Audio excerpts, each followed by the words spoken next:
Fade to District 128 logo. Hey, fellas. Fade into board member seated at table. Hello, everyone. I'm Doug Flegel, and I'm committee chair for the Program and Personnel Committee meeting. And I want to call this meeting to order here on Monday, July 28th at 5:30 p.m. And if you'll join me, I'll lead the Pledge of Allegiance. Everyone stands for the Pledge of Allegiance. I pledge allegiance to the flag of the United States of America and to the republic for which it stands, one nation, under God, indivisible, with liberty and justice for all. Everyone returns to their seats. Doug Flegel. Thank you. We have a relatively light agenda, which I'll review. We are going to give the opportunity for public comment, followed by discussion items, board policies for a second reading, board policies for review and monitoring, board policies for a first reading, a resolution to regulate expense reimbursement for board policies. Then we'll go into ED and RED membership.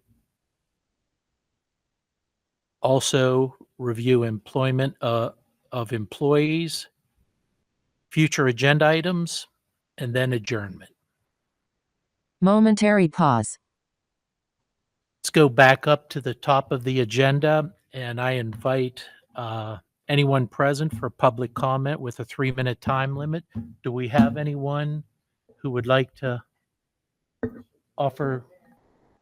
Okay. So we will move ahead with our discussion items. And the first item for discussion is board policies, second reading. And Brian Kelly is going to help me with an explanation of updated board policies as recommended by press. Brian? Yeah, so this is our second reading. We had these at the June board meeting. And then our recommendation is the board's now had a couple meetings to review it and to adopt it at the board meeting here at 7 p.m. today. Doug Flegel. Okay. I have a quick comment. Jim? It doesn't impact the text of these documents, but in a number of cases, I was going through the links. The press has links to different things, and I think it's primarily because the website's shifting over and whatnot. And there's some links in some of those that don't work. Yeah, so like the acceptable use of district electronic networks and a few other links are linked to the old one. When we go, Carol and I will make sure those don't need to come back to the board. Right. We'll make sure all of those links are active. Yeah, that's what I say. Yeah. The text and everything is fine. The actual policy itself is fine. It's just by convenience they add the ability to put links in there and just so that we make sure that those are updated as the new website comes online. Any other questions or comments? Pause for discussion and questions. If not, we'll move to the next item on the agenda, and that is board policies for review and monitoring. And according to policy 2-240, board policy development, the board will periodically review its policies for relevance, monitor its policies for effectiveness, and consider whether any modifications are required. Again, Brian, do you want to support me in this? Yeah. So again, this is just an opportunity for the board to, review some of the board policies that may not be coming up for any change or a new adoption or anything like that. And press will throw these in periodically throughout the year so that board members get educated on our board policies. Doug Flegel. Thank you. Any questions, comments? Jim Batson. Just for the newer board members, I think we've discussed this before, but this is just a routine thing that we began doing a number of years ago. There's no test. We don't challenge you to ask you if you've read all these, but it just gives us an opportunity to take a look at, in this case, a dozen and a half or so policies on a periodic basis. And if you see something, then, we can make an adjustment at that point in time. So. Doug Flegel. Thank you, Jim. The next item on the agenda is board policies listed for a first reading. And again, these are updated as recommended by press. And you'll see in this batch that there are some that are just in a 5-year review. So they'll periodically go through, if there weren't any legal updates from the state of Illinois, they go through and just make sure that they're up to date. Sometimes just it's a very simple language change or anything like that. But so there's not a big batch. There will be another group coming in the fall for updates. So there's usually 3 to 4 updates a year. Pause for discussion and questions. Any questions or comments? From a procedural standpoint, the first 2 we will take a vote on for adoption, second reading and adoption later. This one we'll just take a vote for the first reading, or Yeah, there won't be a vote on the yeah, I guess first we don't reading need at this the meeting. vote. Yep. It's just a recognition of the first reading. Yep. Okay. Okay, we'll move forward with the next agenda item, and that is a resolution to regulate expense reimbursements for board policies, board member compensation expenses. And this is an annual resolution as required by board policy. Is there anything you would like to add regarding this matter, Brian? So this is an annual resolution. Again, Board of Education members, they do provide volunteer service to the community, and you cannot receive compensation for services, but you can be reimbursed for your expenses. And so this resolution each year just regulates what you will be reimbursed for. Doug Flegel. Okay. Questions or comments regarding this matter? Pause for discussion. Moving right along, we will now move forward with Ed Red membership. Ed Red is an advocacy organization that monitors and influences education policy at the Illinois State House. And Jim, would you like to offer support here? Actually, yes, I'd like to offer support and ask that maybe Lisa has a quick comment, since you're very involved in this organization and have been for quite some time. A very, very important organization. Yes, it would be my pleasure. Thank you for asking. So EdRed is a legislative advocacy group that focuses on its members who are all in the Northern Illinois region, K through 12, focused on making sure that public schools and our representatives have a seat at the table when legislators are discussing any kind of policy that has to do with public education. We have found that very often legislators who are very well-meaning don't understand both the short and long-term consequences or resources that are involved in policies that they might be considering. And EdRed, over the many years that it's been in existence, has done an outstanding job at forming relationships with legislators and not only earning a seat at the table when public education is being discussed from a policy standpoint, but really being a resource for legislators when they're considering something. We now find that they'll often proactively say, hey, what do you think? What do your members think about this? The executive board is made up of superintendents and board members, and it has been a very valuable ally to public schools in this part of the state. So, any questions? Jim Batson. This is also the same organization. There's a dinner meeting that comes up in end of January. End of January. Yep. So that's at the end of January, and there is a legislative breakfast this Friday morning.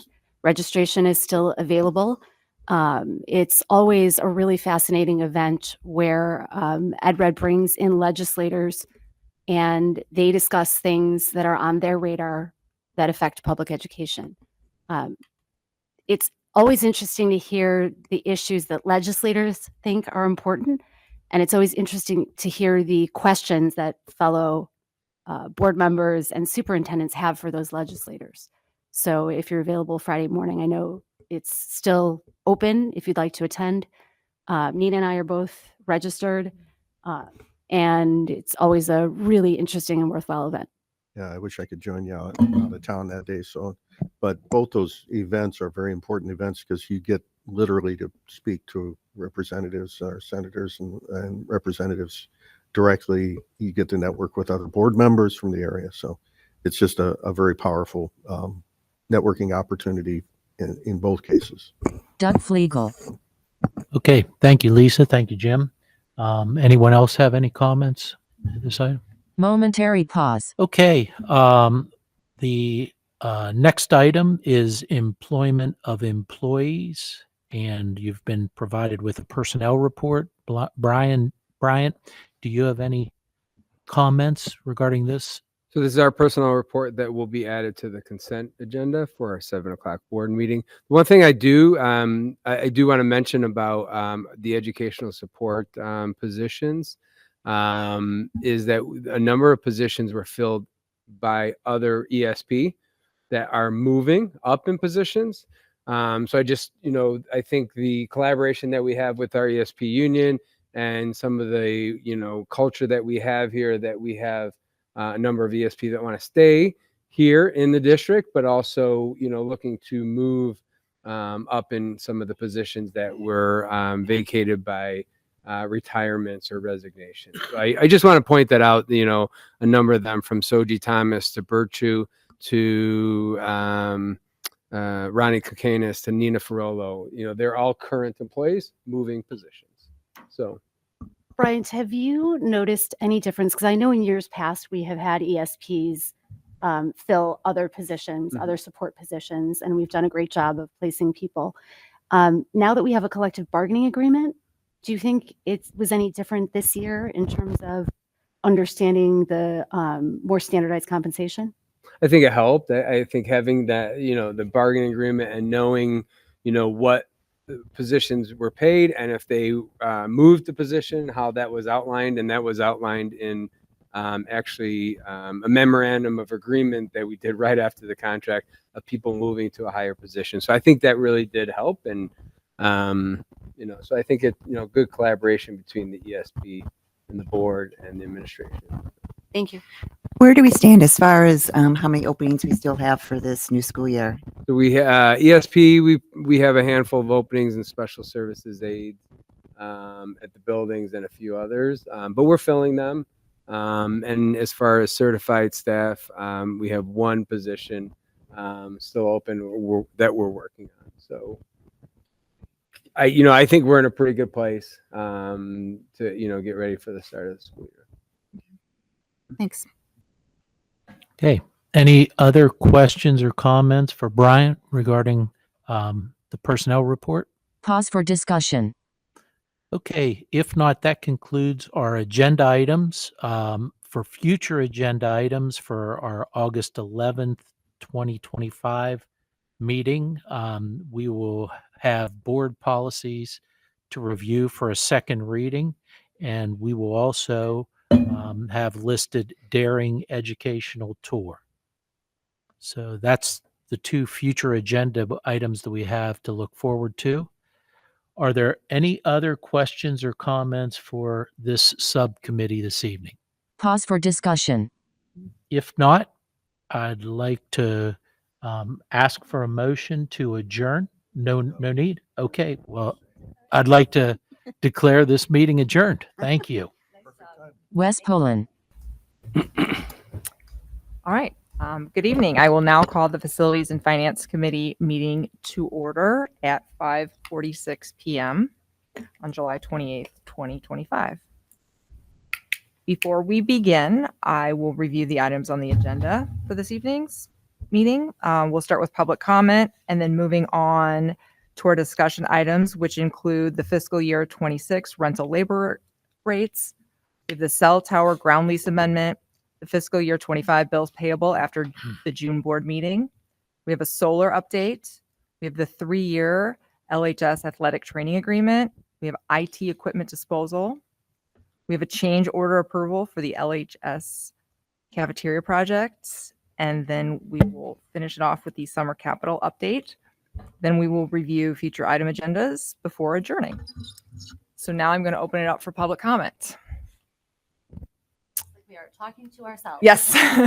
So seeing that there are None. We will move on to our items for discussion, and this is when I'm going to turn it over to our expert, Mr. Dan Stanley. We were wondering if anyone would mind that we move the summer update up first, because we have Ray Albin here. He can be here for that one, and then we can send him on his way to enjoy the heat himself.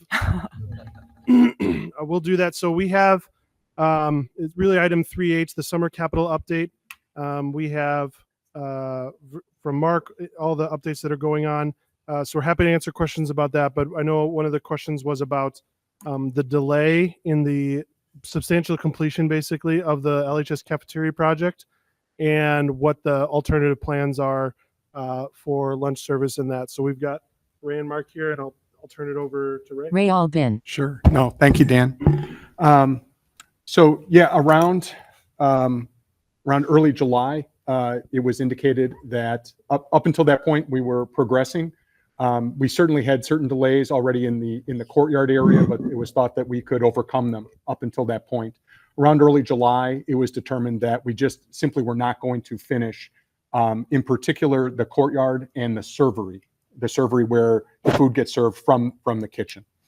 So since that time, we've been working with Gilbane, Mark, daily with Gilbane, myself as often as possible about what are we going to finish, how we're going to get ready for school, and then how are we going to reach substantial completion of the rest of the project while school is going on.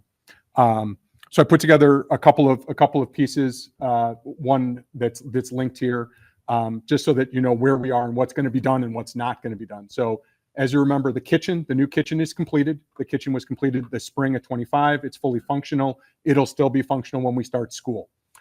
It's got to be cleaned, as you'd imagine. There's a lot to go through with that. But in the next week and a half, we will be sort of stopping enough work in that area so that Quest can come in, clean the kitchen, and get ready for service. The servery is, as I said, is not going to be done. The seating area, however, that we've essentially primarily always used will be done. So they are right now furiously doing all the finishes. So all the infrastructure takes a lot of time, and then the finishes come in and are done what to seem to me very, very quickly. And that's just someone who I'm not good at doing my own work to do that stuff. So it happens very fast. But ceiling grids are being laid. Lighting is being finishing. Flooring will start going in tomorrow in all of our seating areas. So new furniture is being delivered starting next week. Monday or Tuesday of next week will be assembled in that area. So we expect the seating area to be available to our students starting on August 11th. The servery obviously will be what is being worked on. That'll be being worked on through August and September. And as of right now, Mark, I think it's hoping for substantial completion of the servery by October 1. Okay. To allow that work to happen, much like what we did in the spring, a temporary wall is going to go up in front of the servery, just like what we did in the spring where we put a temporary wall up of what was the current servery, and then they're going to work behind it. It doesn't take any more space from us in the seating area. It doesn't take any less. And the same thing's going to happen at the courtyard. So the courtyard foundations are being set. I've included some pictures of them literally putting the foundations in and putting the backfill in. And we will put a temporary wall around the courtyard. Now the courtyard's becoming two things. One, it's part of our seating area. And second, it's part of faculty dining. The faculty dining area is in there. So since we had closed off the courtyard last spring for this work, we didn't have it. We didn't include it in our count of seating for children. We still have all 4 lunch periods specifically for this idea that we might need them for this year. And we can seat all the kids at our 4 lunch periods. Typically, we always thought that our capacity at lunch was around 450 total seats. And our largest lunch period last year was around like 420 students. And that's if they all were there at one time having lunch, which really doesn't happen because they're at other places during lunch, and obviously not all the students are there. So servery work will continue. The courtyard work will continue behind temporary wall situations. The courtyard is of a little bit greater delay. That one is more towards the end of October. So in my notes, I put November, thinking October 1 servery, November 1 courtyard area, which is faculty dining and additional seating for students. We will still have classroom 136, which was the temporary alternative faculty dining room from last year. It will remain as that until our dining area is complete. And we will be setting up exactly like what we had in the spring, temporary serving situations for our students. So we kept all of that equipment. Chris Stansel very wisely said, we're going to keep all of this, and we are putting it back in place.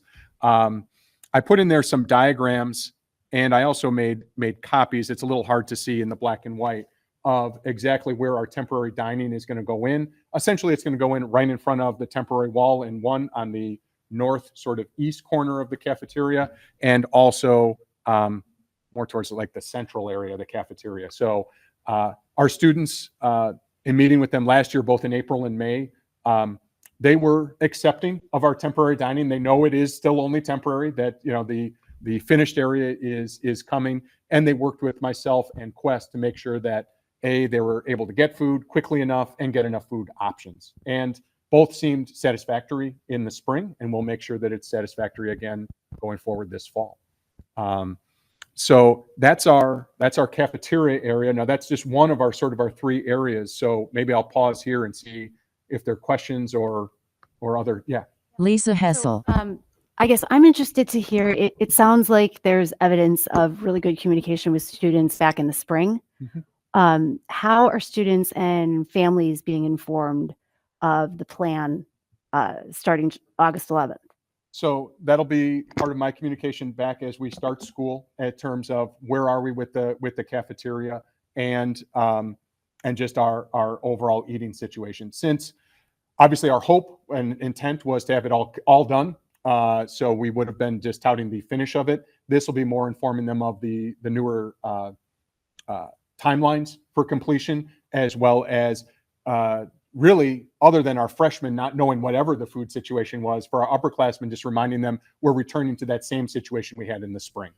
Same serving situation, literally down to the same lines. It's just a physical change of location within the cafeteria itself. Yeah. When will that communication take place? Typically, I send it out usually next week in anticipation, just before the 11th. So I forget exactly. It was either like Wednesday, Thursday of just before the start of school. And we'll try and time that up. I tried to time that up with last year with John Gilliam, with Vernon Hills, now Andy Young, that we're sending out our communication pretty darn close to the start of school. Doug Flegel. What is the root cause for the delay? Yeah. Mark could be a better answer to that. My understanding is honestly a lot of the soft dirt in the courtyard area was a definite root cause there. And Mark, you know a little bit more on some other technical aspect. Yeah, Mark Koopman. in the main eating area, as well as where the old kitchen was in servery, we found hidden conditions. We came across asbestos in several areas. Once we opened up walls, we found insulation. So we had several times that we had to stop work with 10-day notifications with the state. I think there was 3 times we had a 10-day delay where we could do the abatement. Then there was some structural issues, unforeseen conditions once we tore down main walls, variance in the steel and stuff that was buried in the walls. So we had to make some adjustments. Some additional shoring had to be done for steel to be put in. So several factors have gone into it. And the courtyard itself is bad soils out in the courtyard. Dan Stanley. Just to add on a little bit. So if you're not familiar, when you discover asbestos, there's a process through the state. You can't just get rid of it. You have to let people know you're going to get rid of it. It's a whole thing. So when you discover asbestos that you weren't counting on, it basically is a 2-week halt. And a lot of times before you can do anything about that asbestos. And then therefore anything you were planning to do once you took that asbestos out gets delayed too. And you have to go figure out other things to work on. That's part of it. The second part definitely is the unsuitable soils, not only in the courtyard, but even in the building. So there's additional steel that needs to get put in so the server can have a wide open area. When they were trying to put that in, the stuff below was not suitable as well. So they had to re-engineer that as well. all of those things are in a category that we call unforeseen. You don't know until you actually get in there and actually try to do the work. And so is that a fair? That's a Thank you. fair statement, yes. Ray Albin. Any other questions on just the cafeteria area? Obviously, that's one of our largest area project, but we have 2 other areas that I can update you on. Anything on the cafeteria? Momentary pause. No. So the next one would be our stacked bathrooms. These are by classrooms. It's the 132, 232 area. It would be near the sort of the south, I guess, central southeast aspect of our building. It was a stacked bathroom, male, female on both floors. Those are being redone. Those will both be open for August 11th. So the tiling is taking place. Fixtures are being put in. We need the ceiling grid and lighting, and then the stalls to happen. Now, those bathrooms will match what happened the summer previously, which was the bathroom renovation by the cafeteria, down to the same tile. We really have sort of hit on, I think, a winning formula for how to redo the bathrooms. We like the tiling that goes in. The students expressed they liked the situation, the stall situations that were created, and so we are just repeating it. And so those will be ready to go when students are arriving on August 11th. And then the last major aspect of work, aside from just an overall cleaning of the building, which is ongoing, is some HVAC work that's proceeding in classrooms 253 to 261. This is a reinstall of univents and update of univents in these classrooms. Some of it was necessitated by the cafeteria work, and some of it was these are univents that are past their normal existence of life, and it was time, if we're going to replace some, we're going to try and replace as others that go along with the logical scope of the project. The univents are now successfully installed. They need some venting, some last aspect of venting to go in to sort of complete it. And then the rest is really cosmetic to the room. So if you looked in these classrooms previously, it was a univent, and on either side of it, it was in essence like almost like a shelf. Would you describe what would you describe it as, Mark? Mark Koopman. Just a wall with a cap on it. Yeah.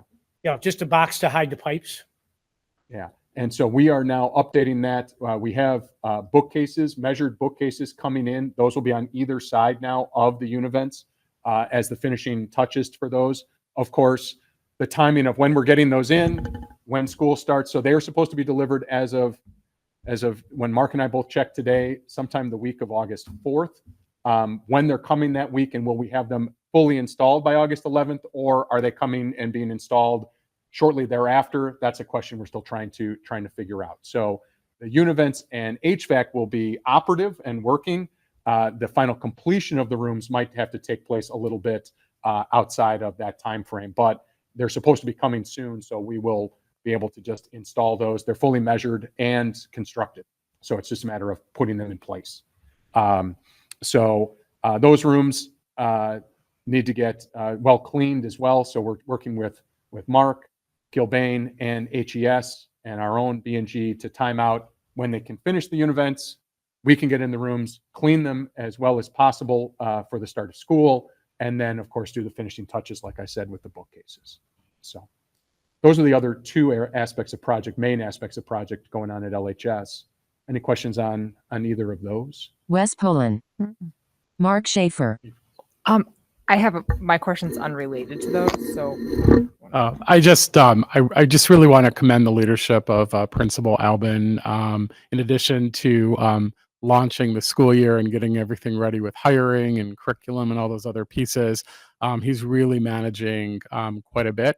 I toured the building with him, hard hat and all, and had opportunities to see firsthand not only the work that's progressing, but really working closely and in tandem with Mark and staff. But Ray's doing a great job, so we appreciate that. Lisa Hessel. And I just want to say thank you for being here tonight. I know that's not normally the July meeting is usually not one that you come to, but I think because of the significant delays, I really appreciate you being here to explain it, not just us, but whoever in the public might be paying attention. So thank you. Understood. No, thank you. West Poland. And I appreciate the additional pictures that were provided. So thank you for that. I just had a quick question about the status of the LHS pool. Is that Yeah. done or? Yes, it's being filled. And last I checked, when I checked on Thursday, it was, I'd say 3/4, almost there. So the pool this summer, reminder, was completely drained. This is the first time in its year 6 in existence. So it had to be completely drained. The vents were checked, the tiles were checked, and the vents checked out. Any broken tiles were replaced. It was completely cleaned, and then it's been being refilled. And it should be, my guess is at this point is that it's either has been completely refilled or not, and then it just becomes a factor of heating and chemical balancing so that it's ready to go for spring sports come the 11th, as well as our physical education classes and lifeguarding classes and whatnot. Thank you. Sure. Mark Schaefer. Yeah, as part of that cleaning process, we also did our inspection for Virginia Graham Baker Act for all the grates. You have to inspect those every so many years. So we're in line with our 5-year inspection. Drain the pool, get down, you inspect the screws, the fasteners, the grate, make sure nothing's broken. So that is also a requirement that we do both at Vernon Hills and at Libertyville. Great. Thank you. Cam returns to board members. Ray Albin. I'd say lastly, just in case it's hard to see, this is a blow up of the one picture. This is our cafeteria, the plans. The yellow on this represents where we're going to have the temporary food lines. And you can also see the temporary walls in. It's just a blow up of one of the pictures that I've included. I'll just pass it around. You can take a look. Ray Albin hands documents to the board.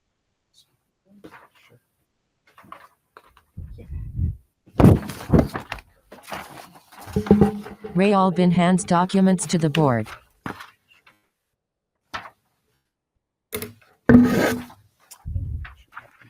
Dan Stanley. Thanks, Ray. And so that was on the LHS side. We have the summer capital, which has district-wide things. So at this point, I would just ask you, are there any questions on the other summer projects that are going on? Mark's got the update there on the status of all of those projects as well. West Poland. I just are we on track to meet all of our deadlines before the start of school for the rest of our projects? Except for the cafeteria, we are on track with our projects. In my report, you'll see most of them are complete. The pool carpeting here was the last thing. They started removing the carpeting today. So it should be done by the end of the week. And we also waited till after the 4th of July to do the island at Libertyville High School, where the student drop-off is for parents, pick up and drop off. So we waited till after the 4th of July celebration because people come onto campus. We didn't want any, possible injuries. So the contractor held off and completed that. So great. Thank you. Mark Koopman. I'm sorry. We do have one delay in our HVAC project at Libertyville, and that is the auditorium. We're replacing the main air handler in the auditorium, as well as coils inside, because there's new refrigerants for additional cooling. So what we've done is the equipment finally came, but there was enough time to get it in before the start of school, because the auditorium is being used on the 6th for freshman orientation, and then on the 7th with all staff coming back for their large meeting. So we'll have all the coils in. We'll be using the old unit. We won't have the additional auxiliary air conditioning, but we will have the air conditioning running, and it'll all be completed by the end of this week. And then we will fly it's up on the roof, so we'll have to fly the new unit. We're going to pick out a time frame where we can finish it and not disrupt anything going on in the auditorium. Dan Stanley. Right. Good. Want to go back to the top? Yeah. It's up to you. So the first one is rental labor rates. So we've got those included. Those are rates that we update every year based on people who rent our facilities when they're utilizing staff, the rates that we charge them. And so we have those updated, included for you. That'll be for approval at the board meeting. The next one has been about a year in the making. T-Mobile, or a contractor with T-Mobile, reached out about a year ago to negotiate this renewal. And so it took a while, but here we are. So basically the new renewal for the lease. So if you haven't noticed the cell tower yet, when you leave, just kind of notice it's really tall. You'll see that's there. The one lease will get extended for another 25 years. Our payment will be $18.50 a month, and it'll increase 15% every 5 years. So that would go for approval also at the meeting tonight. Questions? Lisa Hessel. Just to clarify for anybody that is not present, that is income. Dan Stanley. It is by the state of Illinois, any contract designed to generate more than $1,000 in revenue has to be approved by the board. And so this has to be approved by the board. It's a long-term agreement. And yeah, it's revenue. It's a smaller line on our revenue budget, but it's still valuable revenue that we would like to continue. Go to the next one. This is the bills payable for FY25. So after the June board meeting, we had more bills to pay that fall into the FY25, and so we've got the list of them there. The BMO is a big one that kind of hits on different times, but you can see there's the list there with descriptions on the various checks that were done since the June meeting, but tagged to fiscal year 25. That'll also be on the consent agenda for our 6 o'clock meeting. Momentary pause. Any questions? Pause for questions. The next one is solar update. This is exciting. Actually, Mark and I were really, really close. We had generated an RFP that we were ready to kind of release, and then we started talking about, like, who do we send this to? And we didn't know a lot of people to send it to. And then we heard about a district that had used this company, Nania, to basically facilitate the process. And one of the things we were struggling with is we had talked to a lot of people, but everyone has skin in the game at some level when we're talking about how to do how to look at adding solar to the roofs that are available to us. And we were presented with this company, Nania, who does a lot of different energy things, but one of them that feels relatively new, or I haven't heard of much, is they will help facilitate an RFP process for solar. And they're not a provider for it. They just run the process for you and help you with the design, help you with the process, help you connect you with a really high quality contractor and a long-term partner. And so we were excited about this. We did some reference checks, seemed great. We had a meeting with them last week to talk more about the feasibility of a project with us, and everything seems really exciting that we would like to move forward with this. So it's one of those things that we'll move forward with the process through the RFP, and what would actually come to the board is that a proposal to approve with a selected vendor. So there's not anything really to approve right now. It's more about, if you have any objections, we'll move forward with Nania, knowing that if somehow we go through the process and do not select a contractor, that there is a breakup fee of $10,000 that Nania would charge to us, rather than the way they would be paid with a vendor is that would be included in the price for the vendor, that they have to make a payment to Nania, which that cost gets passed on to us, but that's part of the proposal that gets submitted, what the board would approve. Doug Flegel. And what locations are you looking at for solar? Both schools, or? We're looking at both schools, but there is very little space available at Libertyville High School due to the nature of some of their roofs and the age of a lot of their roofs. There are only really 2 small roof spaces that are there. And Nania's sense was, we'll see what contractors propose. They actually might propose, don't do something at Libertyville. It's not going to be worth your time. It'll be better worth your time if you just focus on Vernon Hills. There's a lot more space at Vernon Hills available now, and probably in the near future as well, because we have a lot of roof work that's been happening over there a number of years. And then we have this massive roof that covers the gyms and the field house that is going to need to get replaced in the next couple of years too. And that's a really, really significant amount of space that could also be potentially utilized for solar, as long as it's designed with that in mind. Thank you. I have a question. Mhm. So again, based on that contingency, it appears that if we move forward with the Nanya, the $10,000 is a payment, because what I'm trying to understand here is at what point does this contingency not kick in? Dan Stanley. Yeah, it's really, if you select a bidder, depending on the financing structure, which we're looking at a PPA, which is basically we're agreeing to buy electricity for a particular amount. They add it, basically whatever a dollar we're paying for the electricity, they add on a little bit more to that, and then that has to get paid by the contractor to NNIA upfront. So we don't pay, we just pay the same rate throughout the life of the PPA. And I get that part. What I was trying to understand here is the contingency part, that once we move forward and continue with this process of requesting the proposals and getting a bid, basically we are locked in a way. We are, Momentary pause. once we move forward with NNIA, then yes, either they will get paid through, we've accepted a contract, and they'll certainly get paid probably more than $10,000. Sure. And then if we decide to not move forward with a provider, that we would pay the cancellation fee of $10,000. Rahul Deshmukh. Basically, the minute we request the proposals, meaning we'll have to either accept something or say that we are not going forward.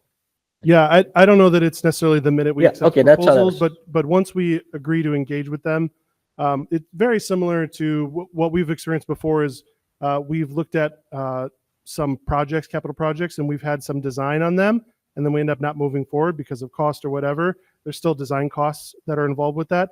That's kind of what this would be. But it's not nearly the level of architectural design. But there's a cost for them to do the work.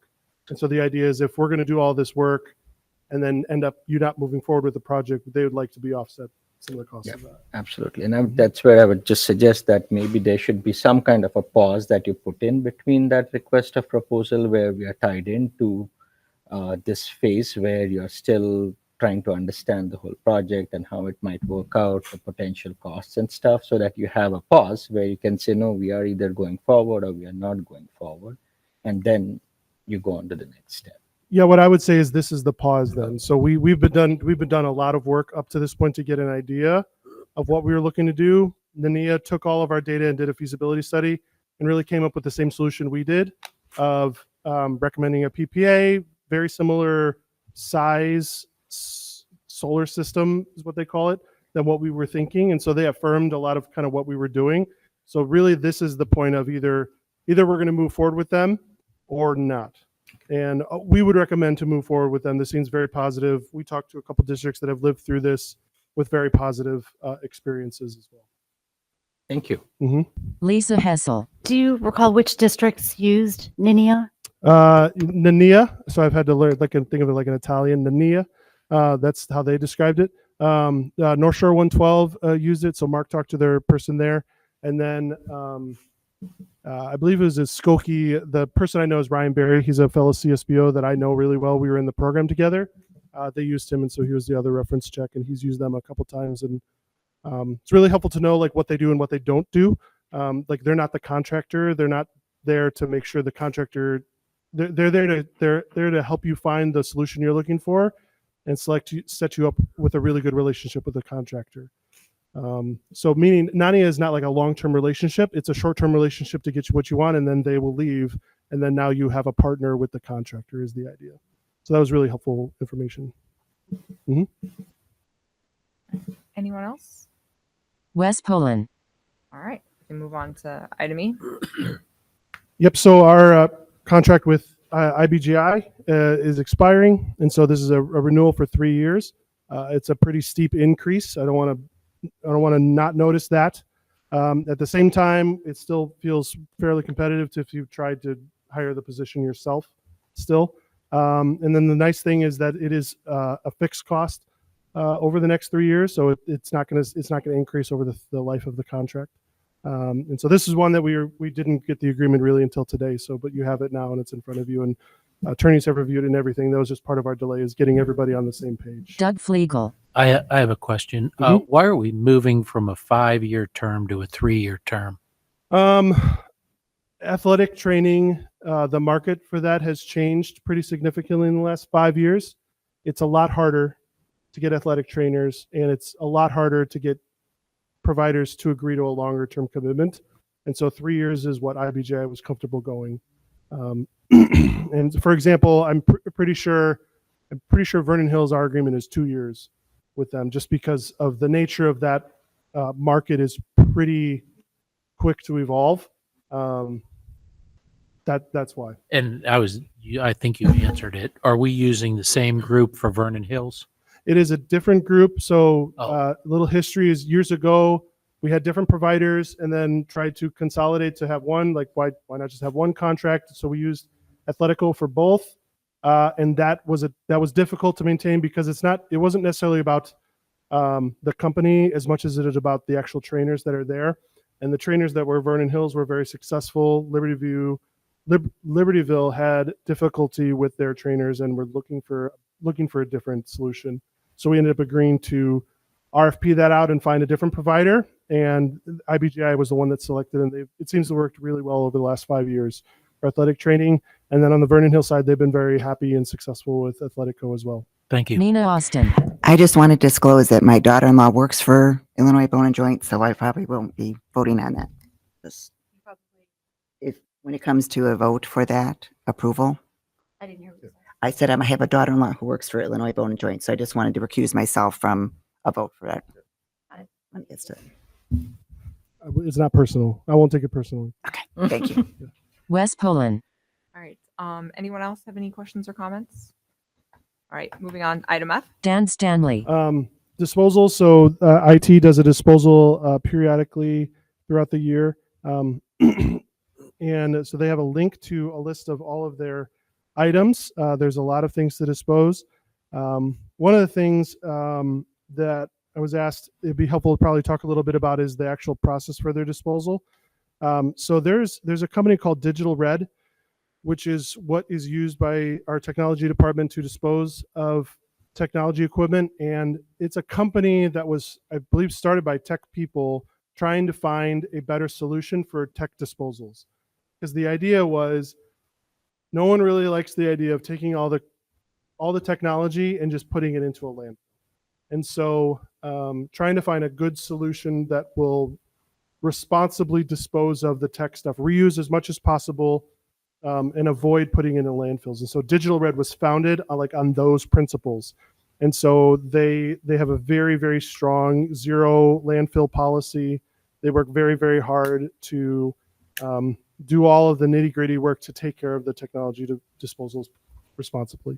And so that's the company we've used for several years now, and it's worked out really well from our lens. Wes Pullen. All right. Any questions, comments? Pause for questions. Wes Pullen. All right. Item G. Dan Stanley. So this is a change order by Gilbane. So part of the delay in the project is that Gilbane is not wrapping up as soon as they thought we would, as soon as everybody thought they would. And so they presented a change order for us for additional time for Gilbane. The change order is $150,398. And so that is at a level that's beyond what I or anybody in the district can approve. The board has to approve a change order of this size. To give you context, though, even including this change order with other changes that are happening, we still have about $200,000 left in our contingency as of right now. And so we feel we're still within budget and everything like that. And I get that Gilbane is needing more time. So that's the information on that. Wes Pullen. All right. Any questions, comments? Can I ask a question here again? So because of the delay, they are requesting us, we pay them 150,000, whatever, and change, right? So when we design, and this is again partly for my understanding, when we design the agreements initially, like there are these components that could be included that say that there are going to be potential for delay, unforeseen circumstances, asbestos being one, and some that can delay and derail everything. It's a domino effect. So did we have any of those type of clauses that allows us to kind of control the costs? Dan Stanley. Not necessarily from that point of view. So What that gets closer to is a structure of contract when you're talking about big projects called a guaranteed maximum price. We have chosen to avoid that because we just know that pads the cost rather than we try to go with a cost plus model. So we have the cost of whatever the things are, and then we know Gilbane has a fee on top of that cost. Meaning even Gilbane has a cost for all the people to do their stuff, and then they get a fee, basically like overhead profit for their services. So we've chosen to go that route that we believe overall is more cost effective as a broader scope. So when we engage Gilbane for this, it was the idea that we would have substantial completion really at the start of school. So now going, a month and a half longer, that's really prompting them. That's just pushing everything out. So now their people are tied up for longer. So it's not something that was negotiated previously into the project. And even with that, when we've had projects that have been a little bit delayed, we've usually been pretty good about our costs. But this is one circumstance that it went longer, and now they need more time than what we originally contracted them for.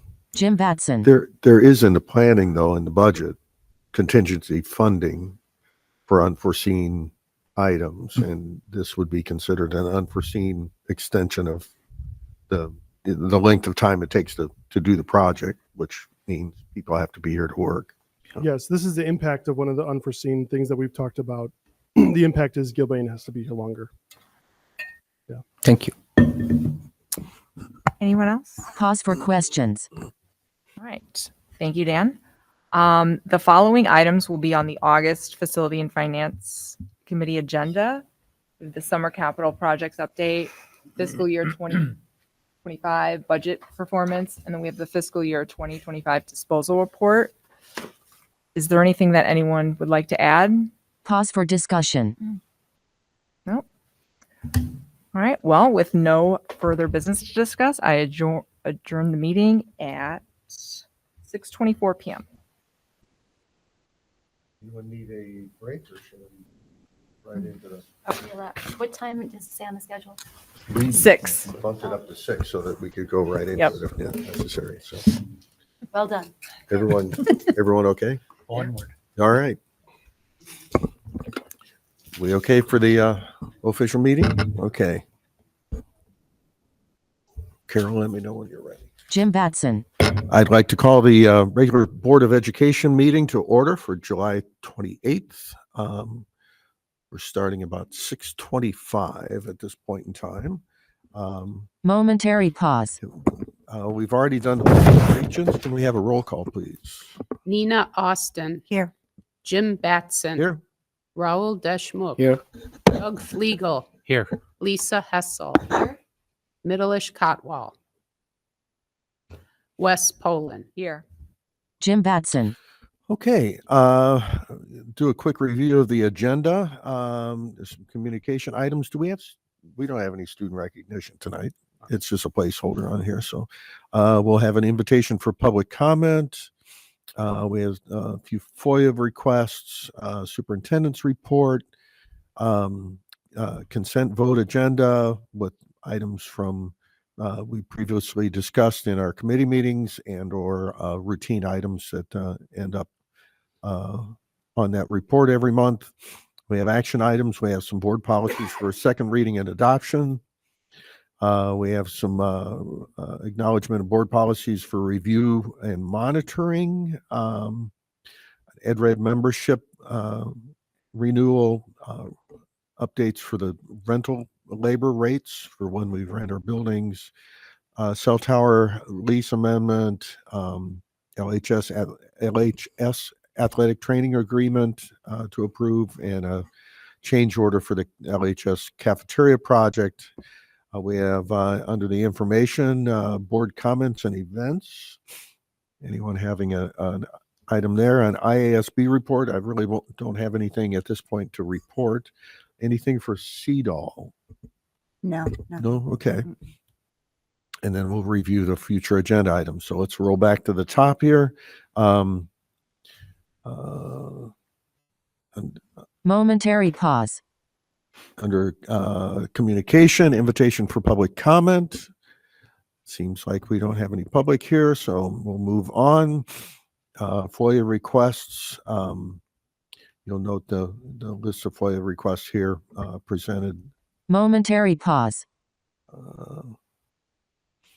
There's 2 here, so we don't need to do anything with those. We have a superintendent report. You have some item? Well, good evening, Board of Education. I'm excited to provide my first superintendent report, and it's really exciting to be here. I've been in the district now just under 3 weeks, but we're off to just a phenomenal start. So it's been great.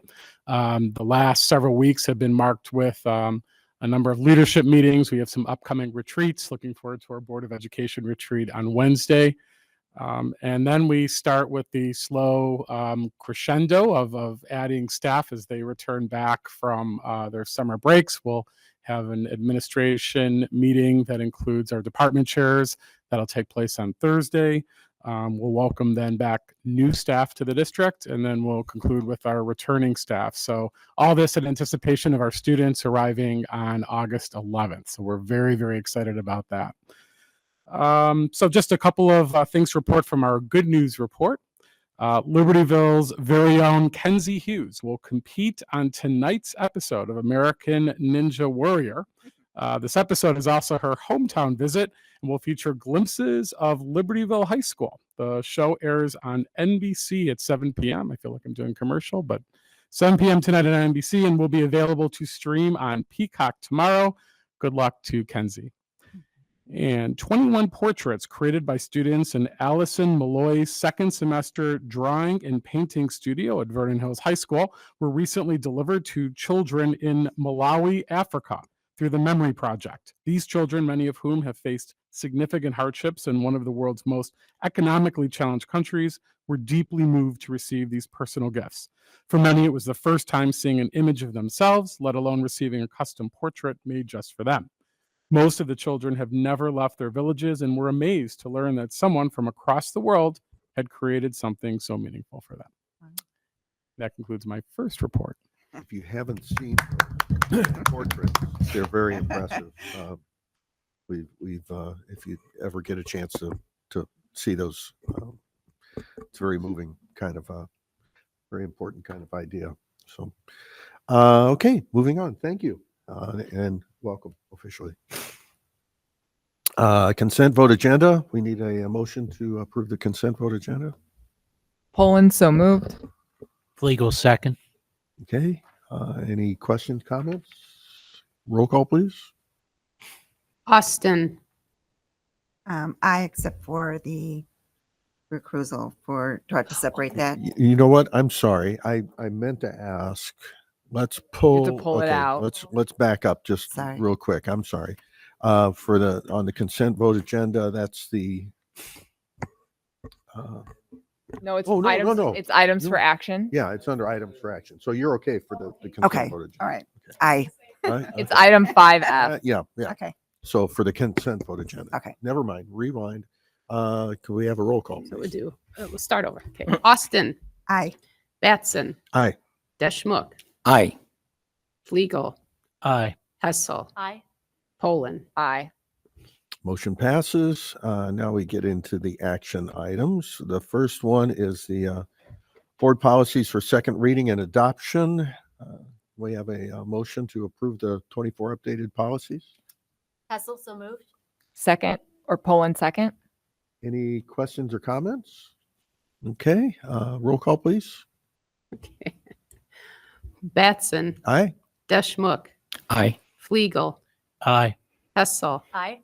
Poland, Aye. Austin. I, Okay, motion passes. We have a second batch of board policies here. I need a motion to approve and adopt board policies that were reviewed. No modifications, just as a periodic review on these. Motion, Flegel. Deshmukh, second.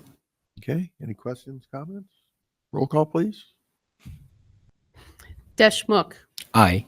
Flegel, Aye. Hessel, Aye. Poland, Aye. Austin, I, Batson. Aye.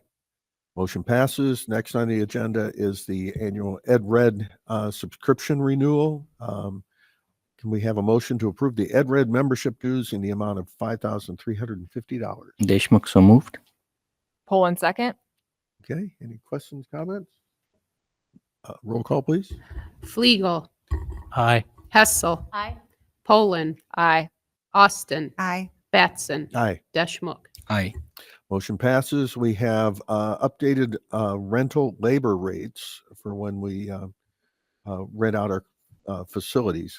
These are the labor rates for the folks that work those events. So I need a motion to approve the FY26 labor rental rates as presented. Poland, so moved. Hessel, second.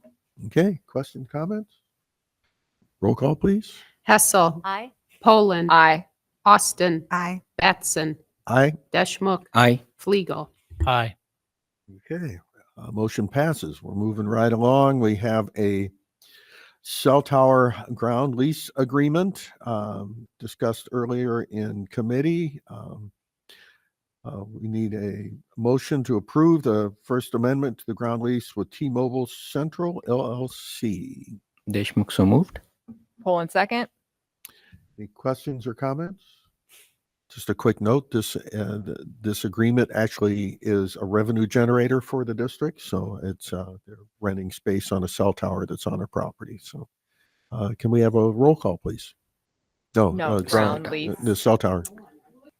It's all right. Take your time. Pause for note taking. Just for anybody watching this, we've just moved to a completely new board documentation system. So we're all learning this as we go. Okay. Okay. All right. Momentary pause. The second. Yes. All Okay. right. Here we go. Time for roll call. Poland. Aye. Austin. Aye. Batson. Aye. Deschmok. Aye. Fliegel. Aye. Hessel. Aye. Okay, motion passes. This is the one that you'll want to abstain on. We have a 3-year LHS athletic training agreement with the Illinois Bone and Joint Institute. We have a motion to approve that agreement. Poland, so moved. Hessel, second. Okay, any questions or comments? Pause for discussion. Can we have a roll call, please? Batson. Aye. Deschmok. Aye. Fliegel. Aye. Hessel. Aye. Poland. Aye. Austin. Abstain. Okay, thank you. Motion passes. Next up is a motion to approve a change order, ATP-0004 for the LHS cafeteria project with Gilbane for $150,398. Hessel, so moved. Poland second. Any questions or comments? Again, this was discussed earlier in committee, so can we have a roll call, please? Austin. Aye. Batson. Aye. Deschmok. Aye. Fliegel. Aye. Hessel. Aye. Poland. Aye. Okay, motion passes. We're moving right along. Board comments and events. Just a quick reminder of our event on Wednesday. If you need any additional information or anything on that, please let us know. Contact Carol or whatever, or me. Will that be a casual event? That's a good question. Shorts allowed? May Be very comfortable. may I suggest we be comfortable? Yes, absolutely. Okay. Yeah, I had to put on long pants for tonight. So. We're not going with the Hawaiian theme? No, not this first time. We could go casual. Yeah. Okay. Anything else? Events, comments, or anything of things you've? There an orientation that we're having that we were invited to. Yeah, I'll remind you in your my weekly board updates some of the events that you may want to attend as we welcome back staff. We'd Okay. love to have board members present, so we'll make sure that Great. you're aware of those upcoming dates. Okay, great. Thank you. Okay, no IASB report, no CEDAW report. We got a couple of future agenda items. We have student school board reps joining us next month. They'll be taking the oath of office. We have some second reading for some additional board policies, educational tour requests that we're going to vote on, and a site-based expenditure reporting for next month. Any other items that we may be forgetting on the agenda or wish to add? Okay, Momentary pause. we need a motion to adjourn. Hessel, so moved. Legal second. Okay, that was quick. All in favor? Aye. Triple. Aye, Yeah. aye, It was aye. Doug. Legal. All in favor? Aye. Aye. Any nays? No? Okay. Meeting adjourned. Oh, good. Fade to District 128 logo. Fade to black. End of meeting.